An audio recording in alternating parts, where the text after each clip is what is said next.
from cell phones. This legislation ensures that every school division adopts full bell-to-bell policy that removes cell phones from classrooms and creating a distraction-free learning environment.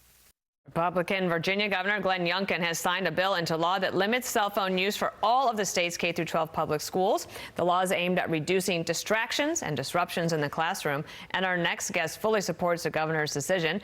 Emily Harrison is a Virginia parent. She served on the Reclaiming Childhood Task Force.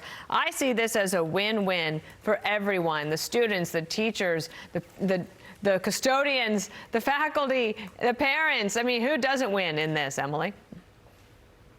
No, you're absolutely correct, Dana. This is a complete win for Virginia students, for teachers, for administrators. I mean, I constantly hear from teachers and administrators that saying that what's coming into the classroom is causing so much distraction. So parents can, one, not buy these devices. That would be a real benefit. But on top of that, I'm so grateful to Governor Youngkin for his leadership on instituting this bell-to-bell policy so that our students can get back to the work of learning. Let's show a map here of schools, states, that have enacted school cell phone bans or restrictions. It's 12 states.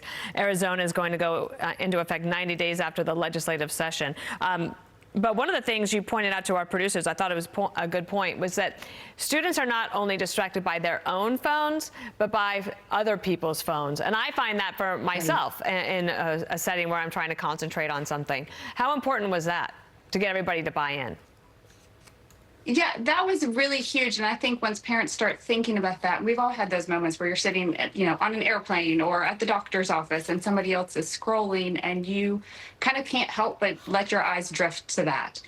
So how much more distracting is that for an underdeveloped brain, of a teenager who's maybe a little bored in biology class, but what their neighbor's doing seems far more interesting. So getting the buy-in for everybody has really helped all students, not just those who were maybe a little bit more disciplined at the outset. We have some data here. The Pew poll says that cell phone distraction being a major problem, 72% in high school, 33% in middle school, and then lower in elementary school because presumably they don't have phones. And then support for a ban, it's pretty high.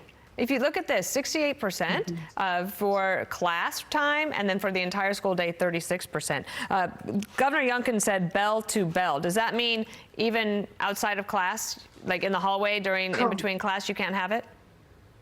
Correct. That is the goal of the ban. And so school districts really can be adopting that. And we've seen a lot of school districts who have already adopted these policies during this last semester of school. So now going forward, we're hoping to see all districts adopt that bell to bell. So not during the lunch hour, not in between class times.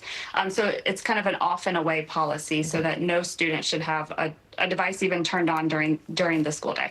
Emily, for parents that are watching this thinking, I'd love to get my state to start to think about this or to do it, to adopt it, what would you recommend they do to try to get the attention of the school administrators or the school board to try to get the governor of their state to sign off? Sure. Well, point to Governor Youngkin and how well it's going here. I mean, we are so happy to have this policy. Point to the other states. This truly is a bipartisan effort across the nation. I think this is where we're going to be probably 6, 12, maybe 18 months from now. Hopefully it won't take quite that long. So I would get parents, find a friend. That's the best way to kind of get support for these policies. You can look, there's an article I wrote recently for Institute for Family Studies that kind of gives parents a few more talking points on that. And also go to your school superintendent and administrator. Here in Roanoke County, I've got the superintendent and deputy superintendent saying they're ready to take this a little bit further and just ban smartphones for kids altogether. Emily Harrison, once you start talking to stakeholders, you'll really find a lot of help. You are a great parent and a great citizen. Thanks for being on our show, and we wish you all the best in Roanoke County. Beautiful spot. Thank you. Thank you, Dana.